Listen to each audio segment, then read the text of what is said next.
Hello, ladies and gentlemen, and welcome again to Syriana Analysis. I'm your host, Kevork Almassian. Thank you very much for tuning in to today's stream. I appreciate you all, whether you're watching the stream on YouTube, on Rumble, or on Ganjin World. And today I'm joined by special guest, Sharmine Narwani. Sharmine, welcome to the show. I'm very excited today to have a conversation with you about the tit for tat ongoing still between Israel and Iran. And we've got to stop meeting up during each subsequent war. We seem to do that for every war now, Kevork. Exactly. I think this tit for tat that started, let's say, on the Israeli side, with copying the doctrine that they have implemented in Lebanon and in Gaza, the assassinations of leaderships, decapitations. This usually leads into confusion among any actor, whether it is a state or non-state actor, and they wanted to do something similar with Iran. However, there is also an argument that Israel wanted, by these assassinations, for Iran to retaliate the way they did exactly, which is more material damage against military installations, more than assassinations or decapitations of the Israeli leadership. And this will lead into more, let's say, escalation from the Israeli side until the United States intervenes. I believe you have a different opinion on this, that the Israelis are miscalculated and their strategy, which they copied from, as I said, from Lebanon and Gaza, has not been successful, at least yet, up until this conversation with you. I would like to give you the floor for this because I'm really interested to know what's the strategy of Iran after these assassinations. Are they going only to resort into this type of missile attacks against Israel, or there's something different in behind the scenes? Thank you, Kevork. One thing I can say is if I actually knew the answers to those things, we'd be cooked here in this region. So it's a good thing that I don't know the answers, but like you, I speculate based on information that we're getting from individuals. Nobody knows, let's be clear. And of course, patterns we're watching as analysts, this is the best we can do, keep our ear to the ground and be listening and talking to a whole host of different types of people. And unfortunately, the information has been so overwhelming. This is strike, counterstrike, strike, counterstrike. I do think that Israel led with its Hezbollah decapitation strategy because, it kind of worked for it. And Israel has spent decades eliminating any Palestinian moderate or any Palestinian with vision and leadership qualities. Yes. And it brought that to the Hezbollah scene. For ages it thought if only Hassan Nasrallah wasn't there, if only Ali Khamenei wasn't there, if only Yahya Sinwar wasn't there. It's always assassinated Palestinians, but it decided to go over and beyond. I think their ability to get away, the U.S.'s ability to get away with the assassination of General Qasem Soleimani, the Quds Force commander of the IRGC in Iran, and Abu Mahdi al-Mohandes, the deputy head of the Hashd al-Sha'bi in Iraq, emboldened them.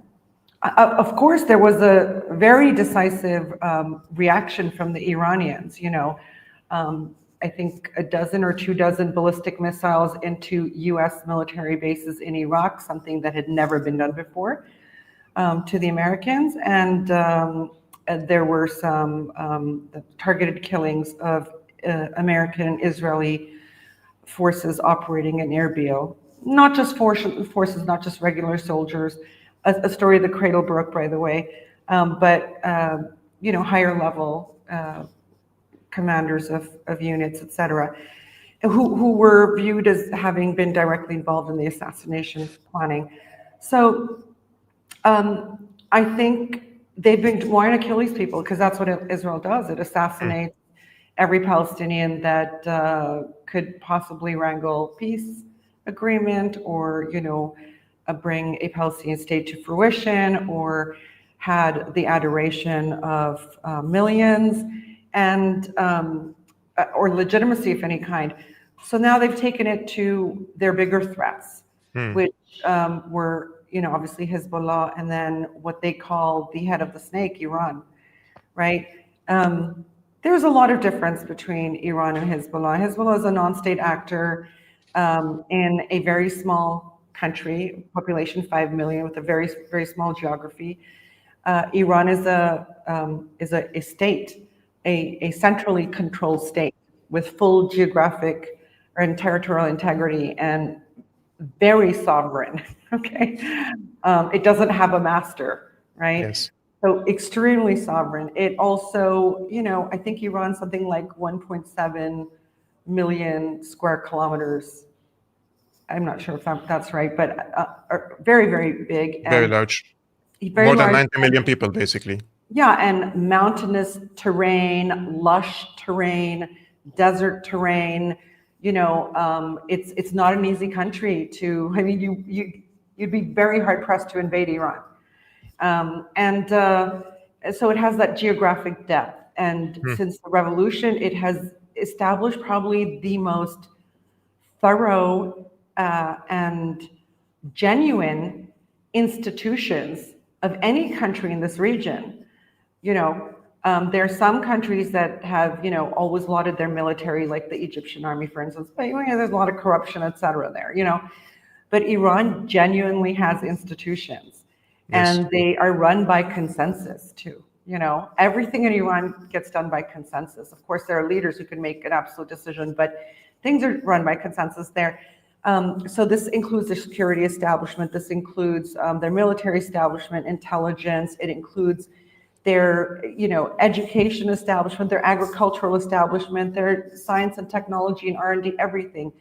Very heavily institutionalized. So Iran has a kind of depth, not just geographically, but also in terms of layers of complexity that Hezbollah just simply didn't have, being a non-state actor in a tiny state that was, for all intents and purposes, broke and financially completely disorganized.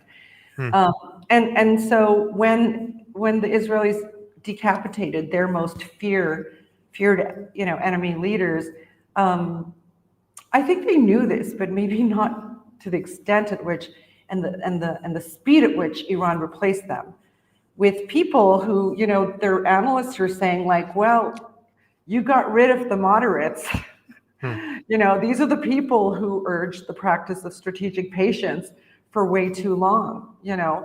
These are the people who, they're all, people mostly in their 50s and 60s and high 60s who lived through the Iran-Iraq war and were brave and were courageous and helped build the country's military doctrine and initiate its many secret covert programs, et cetera, building missiles way underground in bunkers and whatnot, right? Irregular warfare, basically, because they knew that their main adversary would always be better armed and wealthier than they would be. So irregular warfare has been the way to go, but Iran has done it through conventional forces too, right? And instead of developing a state-of-the-art air force, et cetera, while it's under sanctions, what Iran decided to do is build from scratch an indigenous missile program, because Iran's missiles would then act as Iran's air force and its frontline, even in sort of like armed clashes, like physical, battles. So that's the decapitation did nothing, and the Iranians and even Trump are talking about Khamenei's next, right? I'm sure they will try. They will do an attempt against him. Yeah. I'm sure about that. The indications are there. I think the patterns are there, especially what they did in the regions after the assassination of Nasrallah and coming after Bashar, ousting him from power after a collusion with Erdogan. But I hate to say this, Sharmine. I agree. Imagine that I agree with Netanyahu on one thing, and that is some people are irreplaceable. Like Nasrallah is irreplaceable, in my opinion. And the current leader, for example, of Hezbollah doesn't fill that vacuum at all. This is my humble opinion. And there are people like Qasem Soleimani, for example, after his assassination, things have changed also in the Quds force, right? In the IRGC also, things have changed. Like, for example, the killing of or the death of, let's say, Raisi, which I don't believe at all it was a helicopter crash. And however, things change after this type of assassinations, right? Therefore, my idea is allowing Israel to conduct such assassinations with complete impunity. It just creates an atmosphere for Israel that, okay, then there are no red lines for us. If I can assassinate Nasrallah, if I can assassinate all the leadership of Hamas, and then I come after Assad and he flees the country or being taken out, we don't know yet, and then Raisi was probably an op. He is being taken out of power. We don't know. So many details are there. But Israel has come too close to all the red lines of Iran in the past 1.5 years, and Iran didn't act decisively. So I understand that the United States and the collective West are protecting Israel, but on the other hand, I think the responses of Iran do not match the attacks of Israel, and that's why Israel didn't stop yet these attacks against Iran. And now that's changed. With what action has changed? Iran is lobbing ballistic missiles and hypersonic missiles into Israel every day, several times a day, has hit all its military installations, has taken out electricity grids, has, crippled, I think, some of their refinery work, right? Targeting their energy sector, just as Israel did. So we're really seeing in-kind retaliations. And what's interesting is, I think on day one, it was reported that Iran had sent 100 missiles in, right? In retaliation for Israel's Friday morning strikes. But then the missile numbers got less, but the damage got more. Okay. So if Israel's not hitting, if Iran is not striking at a building that is a critical security building in Israel, but is striking around it, as happened, I think, yesterday, the day before, they're still messaging. They're hitting some things and they're messaging others, okay? And the Iranians are saying this. And then they're saying, and now we're going to be serious on X because you did this in response. They're trying to tame and groom the Israelis. They're saying, we're civilized, you're animals, okay? You're going to do this, we're going to do something in kind. The first time, maybe we'll give you a tap, and the second time, we'll take it out. So they're doing it with fewer missiles. And people are like, well, why aren't they just, 1,000 missiles a second? Well, because Iran is a chess player, okay? And Iran has been planning for decades in expectation that empire, the global hegemon, the global bully, is going to, as it loses its footing in, the unipolar world, and as multipolarity takes hold, is going to lash out at what Washington views as the low-hanging fruit. Russia and China are big. Iran, we have Trump in there, right? Brown people, shithole country, is going to very potentially target Iran. So they're saving their good stuff. And we know they're saving their good stuff because now I think was it today that Iran announced that it had used its Fateh something. Yes, hypersonic. Yeah, which is from a few years ago, and that it can maneuver. Actually, it did. I watched the video, Sharmine, and I was discussing today. Today I was discussing with a German politician about this, and he argued and said something like, it doesn't look that the Iranians have the technological means. And this is something I disagree with him, because I watched one of these hypersonic missiles which navigated through these tower buildings to hit a target, because it's very difficult for a missile to fall on a target when there is a tower building. But it was, let's say, targeted strike in this case. Can we say, Sharmine, that Iran can still re-establish deterrence against Israel? Because up until this moment, it looks like Israel is not deterred yet. Like, is it possible in the military terms, after now, how many days, 4 or 5 days of this war against Iran, for Iran to reestablish itself as a deterrent power, especially that it has lost some of its allies on the front lines in Syria, in Lebanon? It didn't lose in Lebanon, but Hezbollah has localized itself now to protect its community before going into a regional conflict or war against Israel. Is Iran capable of establishing deterrence again? So, I mean, the first thing Iran managed to do is reverse the shock effect. I would argue that while Iranians were fully shocked for the first 12 hours, they still did rapidly move to reverse some losses, obviously in reassigning top military and intelligence roles to people, and to reestablish air defenses, and then shortly thereafter to basically purge the collaborator organizations within Iran with extraordinary help from the Iranian public, who were calling in suspicious vans, suspicious trucks, pickup trucks, factories, that had been set up maybe in the last year and a half, et cetera. And so the Iranians have, they've moved very quickly. We didn't see that with Hezbollah, No. Like I said, it is this geographic depth and the fact that Iran is a sovereign state and Hezbollah is a non-state actor, and these things make a make a substantial difference, a material difference in Yes. what's going to And happen. Iran is a nation. And Iran is a nation. Unlike many countries in the region, Iran is a nation with a very long history and civilization, etc. So you move one head, another one comes. And I would argue with you, like, to lose people like Nasrallah and Soleimani are an absolute blow to the heart of the axis, right? But at the same time, we have lost earlier leaders, some through assassination and some through natural death, who have been replaced by new thinking and different thinking. I'm not belittling their contributions at all by saying that. I'm just giving hope to people who think the end of one charismatic leader means the end of a cause.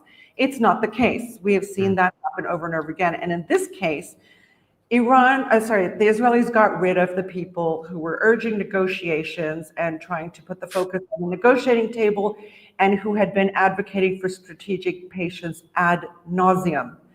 As you say, as many people in the region say, had Iran done this earlier, had Hezbollah reacted earlier, none of this would have happened.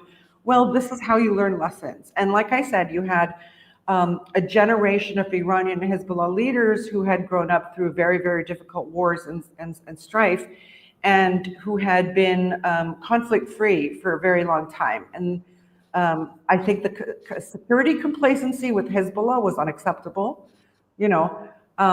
and also in Iran. I mean, like you said, nobody anywhere in Iran believes that Raisi's helicopter came down just by chance. So it's not just from that point on, but it's from the point of Ismail Haniyeh's assassination, when we knew that the explosive came from within Iran, that they cornered every inch of the country. All right, and they didn't. And but then again, is that telling about the leadership that was lost? So never be, dismayed and dejected by these kind of things, because these are institutions, and they exist because life and independence and standing on your feet instead of bending on your knees is everything to these people. Okay, so beyond that, sorry, I can't even remember the main question you asked, because you did ask about deterrence. About deterrence, if Iran can reestablish deterrence. I actually think. Okay, so the Israelis have declared some crazy war goals, and the Americans have declared some crazy goals as well. Non-enrichment. Iran is not allowed to enrich any uranium ever, right? It's not attainable. It's just not attainable. You can't force a country to do that. The Israelis have a regime change as our goal. Well, they're always selling us unattainable goals. You know this, Kevork, but in the Axis, the leaders don't oversell. They usually state attainable goals, okay? Now, Iran has not stated its goals. You have some Iranian political leaders and military leaders who say, we are going to do this or that, but it's not framed as a strategic goal, right? So I would like to, just from my own thoughts, tell you what I think Iran is aiming for, or should be aiming for, both in the political sphere and in the military strategic sphere, because they're different. I think Iran will, in its political aim in this war, will be regime change in Israel. And that is not remotely as difficult as regime change in Iran, by the way, because you just have to get rid of the guy at the top, the prime minister, right? It's one person. And that's not the case in Iran. You have to, foundationally remove all of the,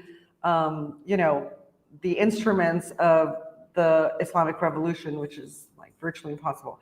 So I think the political goal would be to oust Netanyahu.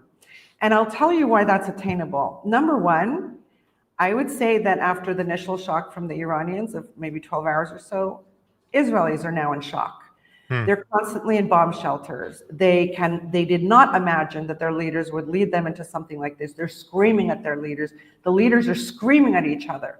Okay, they're fighting. There's videos of this Ben Gvir. There's a video of them in the street, right? They were fighting against each other. Yeah. Ben Gvir grabbing onto his kippah, and just like screaming at an Israeli official, who's saying, "Why did you lead us into this war?" The Israelis have never, ever, ever, ever seen anything like this, ever in their history. So, you can turn that public opinion against Netanyahu. Netanyahu, you overstepped. Netanyahu, you did this because of your, wanting to stay out of prison. That's been a refrain even before October 7th, 2023. Like Netanyahu's doing all these maneuverings to stay out of prison. He has a lot of court cases against him. And then a few weeks ago, Kevork, remember we heard like a number of European leaders and international institutions start to criticize Netanyahu and start to open the door to criticism to Israel. And many of us thought, okay, wait, are they going to trade out Netanyahu so they can save Israel? Do you know what I mean? And this is very achievable because many of these same leaders, if this war is not executed the way they want, or they're getting results that they absolutely don't want to see, Netanyahu is an easy person to yank out of the scene so they can rehabilitate Israel in a different way. But with that will come enforced ceasefires in Iran, in Lebanon, in Yemen, in Gaza. Okay, I believe this will happen. The Americans will simply say, enough already, you're going to stick to the ceasefires. All right. So that is, I think, Iran's political goal. Its military strategic objective, for sure, will be to establish the kind of deterrence so Israel and probably all other countries will never think of doing this to Iran. Okay, again, and the worst scenario for Iran is to arrive at some kind of forced ceasefire by the international community in which Israel starts doing its old tricks, which is like a little fire goes off here, a little thing, and then they get more and more brazen, and suddenly they're doing little like drone hits and like a missile here. What they did to Syria, they basically tame and groom entire countries, the entire world, to expect bad behavior from them, right? So you give them an inch, they take more than a mile, right? So for Iran, the military deterrence, strategic deterrence that they will seek will be to ensure that nobody hits Iran again or even thinks of it, and that Israel, in their wildest dreams, will never seek to do even strikes like this. I think on the political front, as I said, removing Netanyahu, it'll also be really important because Israel's, the badly behaved military child, right, brat in this region, and any future Israeli prime minister will be able to view what happened to Netanyahu and decide, do I really want to scuttle my prime ministership by taking on Iran? We also believe, me and you, we believe that this is not only about Iran, but also about the slowing down the shift and the move towards multipolarity, right? And in this case, who are the pillars of this multipolarity? Russia, China, and Iran in the Eurasian integration region. Until this moment, we have rhetorical criticisms from Russia and China. Today, the Russian Foreign Ministry, they say, we warned the US against providing direct military aid to Israel or even considering it. The Chinese are harshly criticizing Israel as well. But just like in Syria, we don't see enough support the same way Americans are giving to the Israelis in this case. And the collective West are acting as a one organic body together against the multipolar world. And it seems that they have, every one of them have taken a task. Europe will focus on Russia in Ukraine, and the United States will focus on Iran and China. So in this case, for me at least, I don't see that this multipolar world is going to be materialized anytime soon, because they're not moving as a coherent body, at least economically or militarily.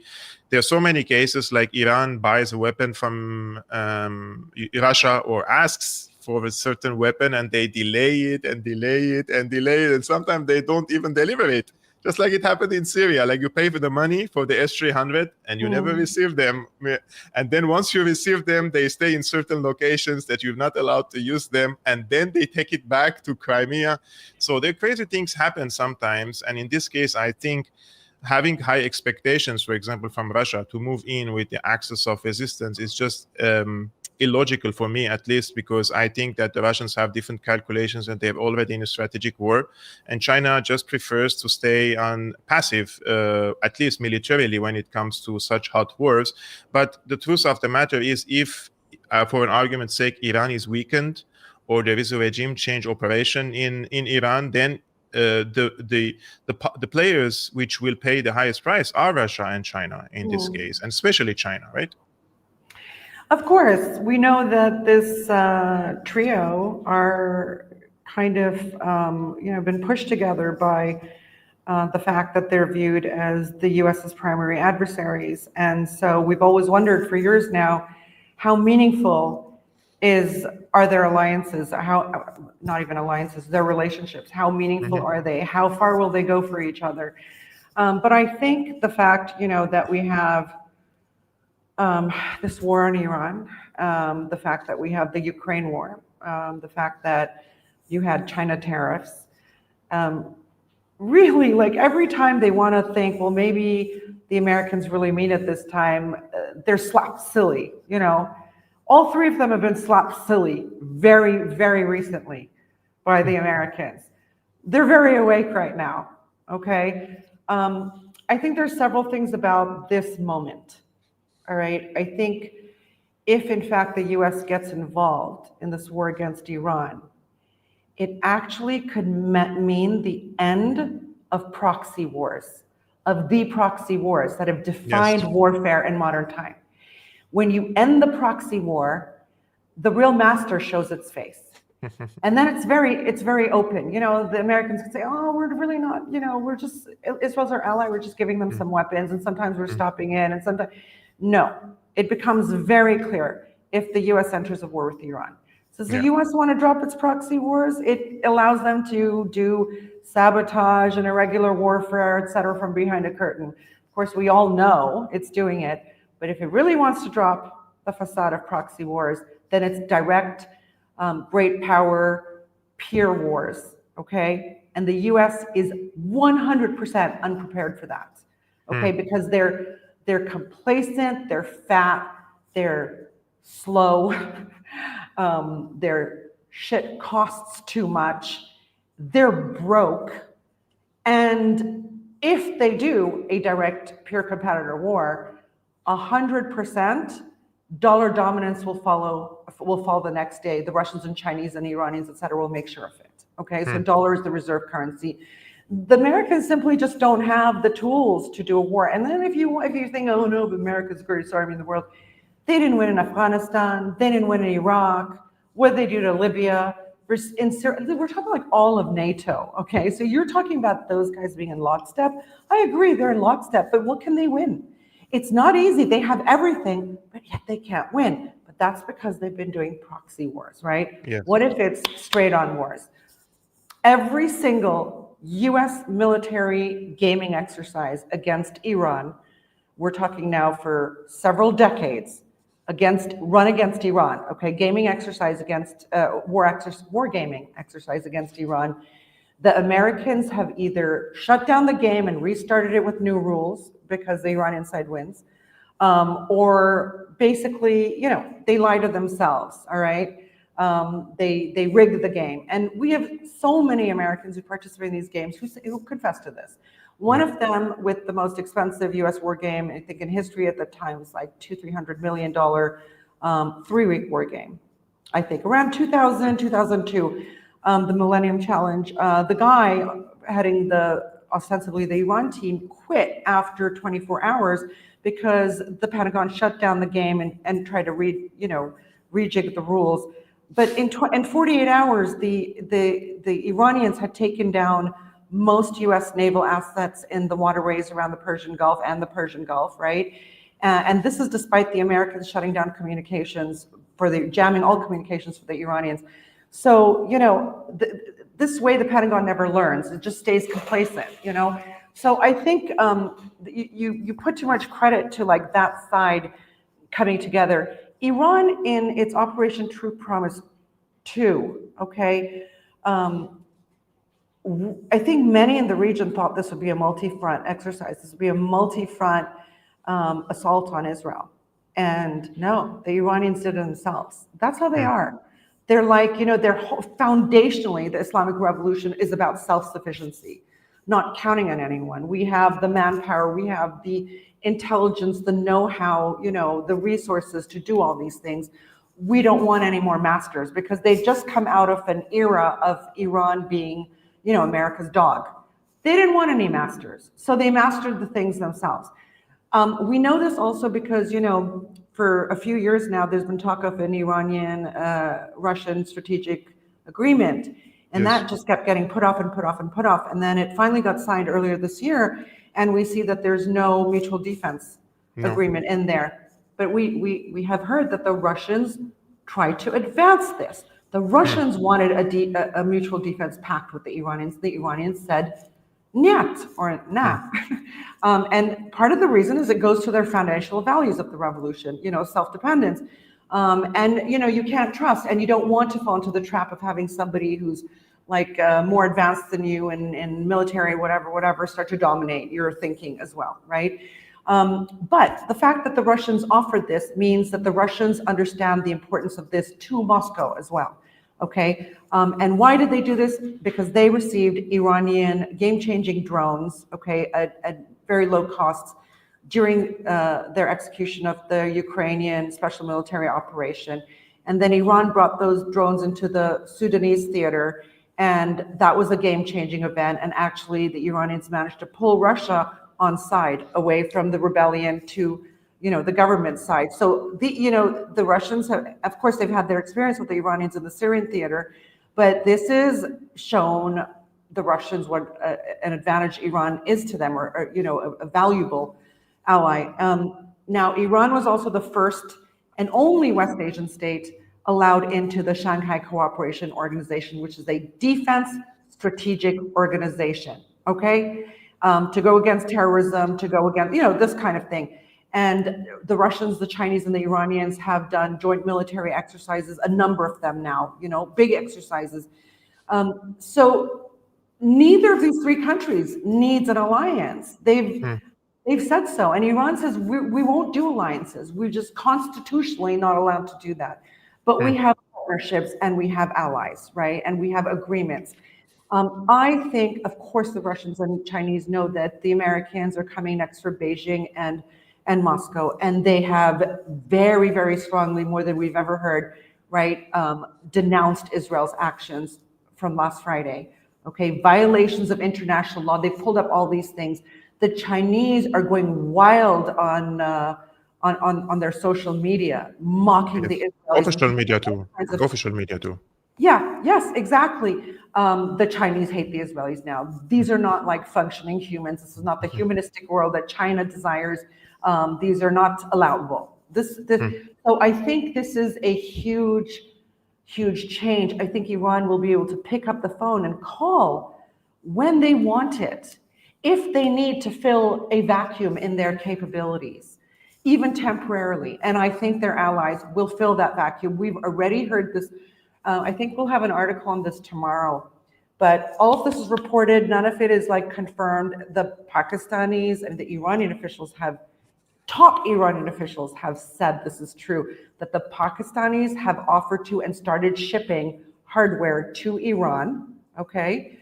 And the Pakistanis are not making moves without the Chinese, let me tell you this, not since the Pakistan-Indian dogfights we saw in the air, in which Mhm. Pakistan looked like, a superior air force suddenly. Much of this credited, though I have to say the Pakistani army and its air force are one of the best in the world. We know this, okay? Whatever Pakistan may be failing at, they don't fail in this. But India is a vastly wealthier, larger population, has much bigger military and more hardware, etc. So this was a real surprise. And of course, the Pakistanis have done joint exercises with the Chinese, have been trained in equipment, etc., with the Chinese.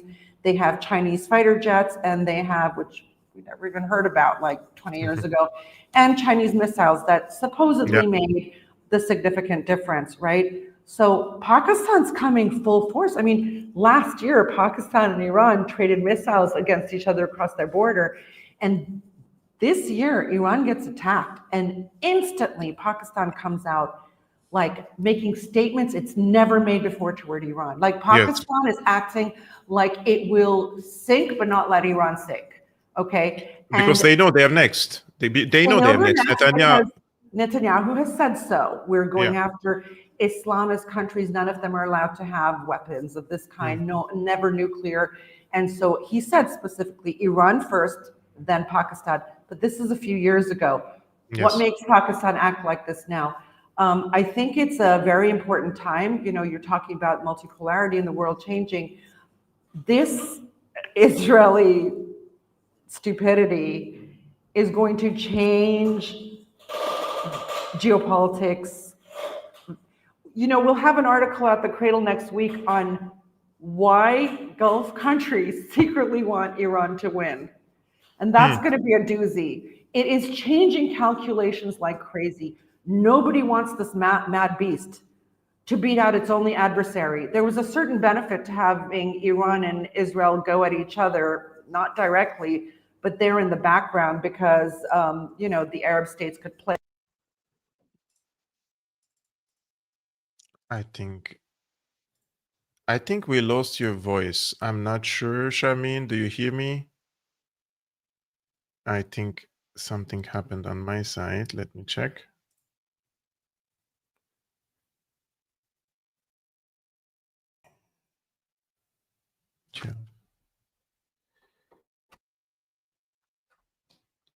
I think we lost Sharmine. Just a second.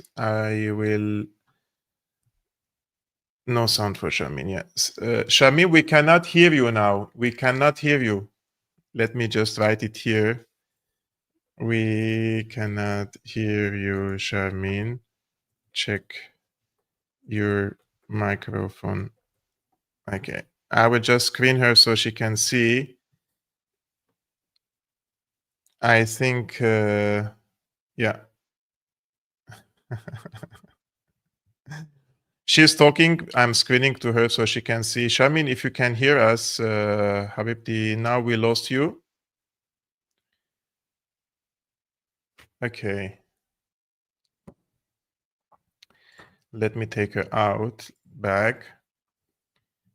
We cannot hear you, Sharmine. We cannot hear you. Check your microphone. Now, it's okay. We just lost you like 1 minute ago or so. I think it's the jack of your. Yep. Yes, you're back. Okay. You just lost you like 1 minute. That's a long time. I don't remember. What was I saying a minute ago? No worries. I also wanted to show you something which was very, very interesting, actually. But before that, guys, the Cradle's YouTube channel is tagged in the description below. So you can go to the description and you can find their YouTube channel tagged, and also her personal X account is also tagged in the description below. So no sound. She's back now. We have a sound. Donald Trump yesterday, it seems, although he doesn't drink much of alcohol, but he went ballistic on his personal Truth social media account. He said, "We know exactly where the so-called supreme leader is hiding. He is an easy target, but is safe there. We are not going to take him out." kill, at least not for now, but we don't want missiles shot at civilians or American soldiers. Our patience is wearing thin. Thank you for your attention to this matter. And then she has, he makes another tweet. This time he says, unconditional, no, this one, we now have complete and total control of the skies over Iran. Iran had good sky trackers and other defensive equipment and plenty of it, but it doesn't compare to American-made, conceived, and manufactured stuff. Nobody does it better than the good USA. And finally, he came with a post saying unconditional surrender. Right. I will play Sharmine a video which came yesterday on Tucker Carlson's show. How many people live in Iran? Trying to murder Donald Trump. You're the I'm one not saying that. who can't figure out if it was a good idea to kill General Soleimani, and you said it was bad. You don't believe they're trying to murder Trump? Yes, I do. Because you're not calling for military strikes against them in retaliation. And if you really believe that, we're carrying out military strikes today. You said Israel was. Right, with our help. I said we. Israel is leading them, but we're supporting them. Well, you're breaking news here, because the U.S. government last night denied, the National Security Council spokesman Alex Pfeiffer denied on behalf of Trump that we were acting on Israel's behalf in any offensive capacity. No, we're not bombing them. Israel's bombing them. You just said we were. We are supporting Israel. Israel. High stakes. You're a senator. If you're saying the United States government is at war with Iran right now, people are listening. Okay.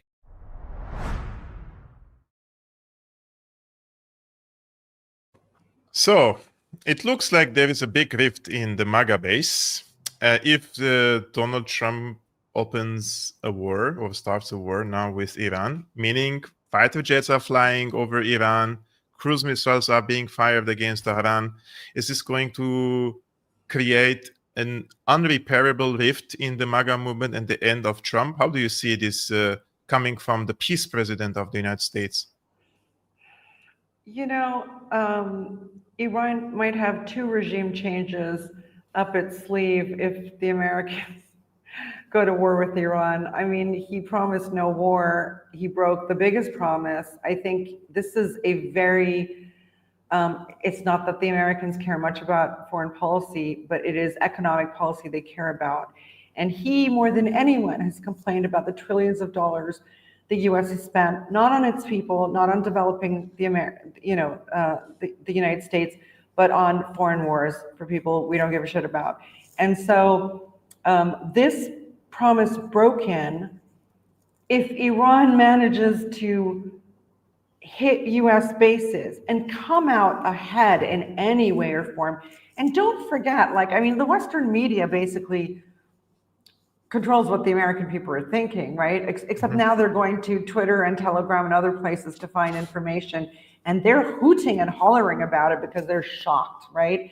But if Iran manages to humiliate the Americans in any way, that's the end of Trump. You know, he should be using his lame duck presidency to bulldoze through things that nobody else has the guts to do. But instead, he'll go to war with Iran. I mean, I think MAGA will move beyond Trump. It will become a political party and a movement. But Trump is basically, useless. Maybe his career is already over. I mean, he's not that's going what to I'm be saying. re-elected. Netanyahu could be ousted. Trump could be ousted too. They'll file lawsuits against him, right? Yeah. For endangering Americans, blah, blah, blah, that whole thing. So his comments about we have complete control over Iran's airspace, that's just patent bullshit. Again, I said Iran is 9 million square kilometers, something, 1.7. Yeah. And of course they don't have, there's very little evidence. 1.6 million kilometer.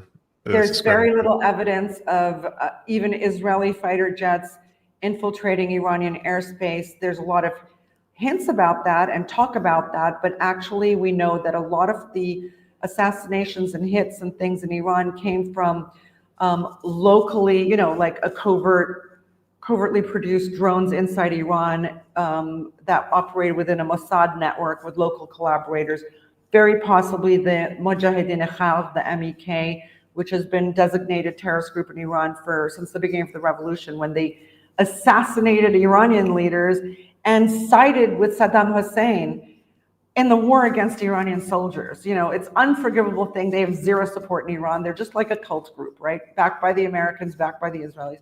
So the Iranians now, and then we've also heard that Israeli jets were utilized, but would shoot in missiles and projectiles from outside Iran's borders. That's also very likely. We don't know about Iran, these jets in Iranian airspace. We did initially, but now Iran claims to have shot down a couple. And I believe they're going to maybe preview an interview with the pilot that they captured who parachuted out.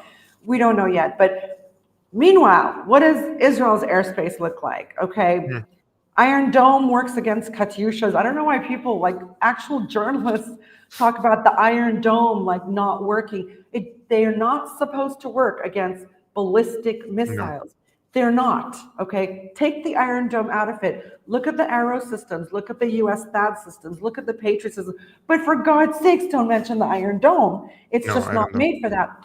The US has no air defenses against hypersonic missiles. No. It just has none.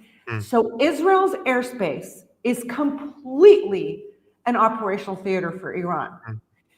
The opposite is not true. It doesn't matter what Trump says at this point. He doesn't know anything. Just like what's his name? What's the guy name with Tucker Carlson? Ted Cruz. It's Ted Cruz. Ted Cruz doesn't even know the ethnic makeup of Iran. He doesn't know the population. He probably would have to think before being able to pronounce the supreme leader's name, right? Let alone the foreign ministers. These guys know nothing. The dumbing down of America in order to control America by American leaders has led to the dumbing down of their entire establishment. Yep. You know, certainly their political figures. So the Americans are playing like, and the Iranians are playing chess. Who's going to win? I mean, anything can happen, Kevork. The Israelis, I was listening to an interview with an Israeli official who said, Thursday or Friday this week, I don't know why they're naming it. If you thought the Hezbollah pager attack was something, wait till you see what we're going to do in Iran now. Trump also did a tweet where he said things are going to be very different next week, which kind of acknowledges that they're not going so well this week, by the way. And he said maybe even as soon as before this weekend. So anything can change, but you have to look at the players and what their stakes are. Okay, and how they operate. You know, I feel like the Americans and Israelis have a very small toolkit. Okay, it's like either terrorist covert sabotage activities, okay, like actual terror activities that they condemn. Car bombs, the Israelis sunk to car bombs, which, by the way, they introduced in West Asia. The first car bomb ever used was by the Israelis against the British mandate officials. In occupied Palestine. And so they've been reduced to car bombs, and the Americans... And celebrated by the mainstream press, by the way. This has been not called a terrorist attack, all these car bombs, all these operations inside Iran, even if they're targeting civilian targets, they never called a terrorist attack. Terrorist attacks only happen from one side. The other sides are saints.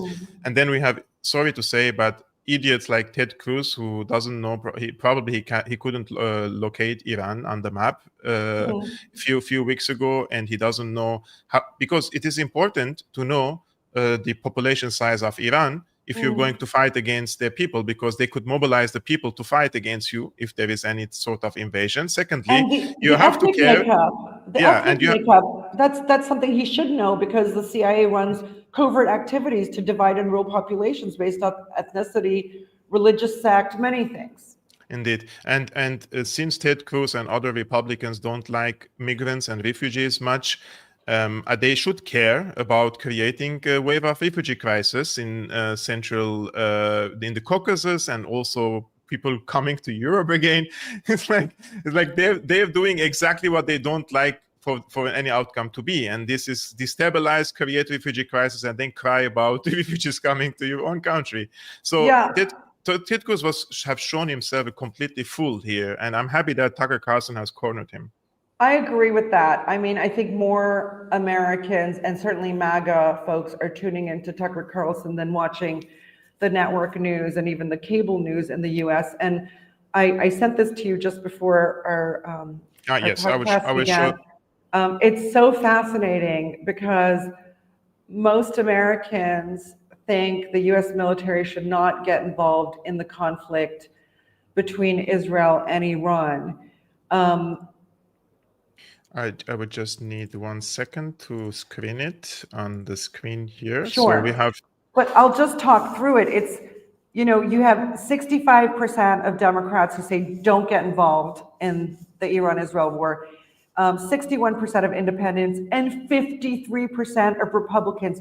That's a majority of Trump's own party, of Ted Cruz's own party, that say don't get involved in the conflict between Israel and Iran. Don't go to war. Trump is having his cabinet meetings, you know, last night, today, whatever, to make this decision, you know, and this is all the MAGA folks are saying, but it's not just the MAGA folks, it is the Republican base.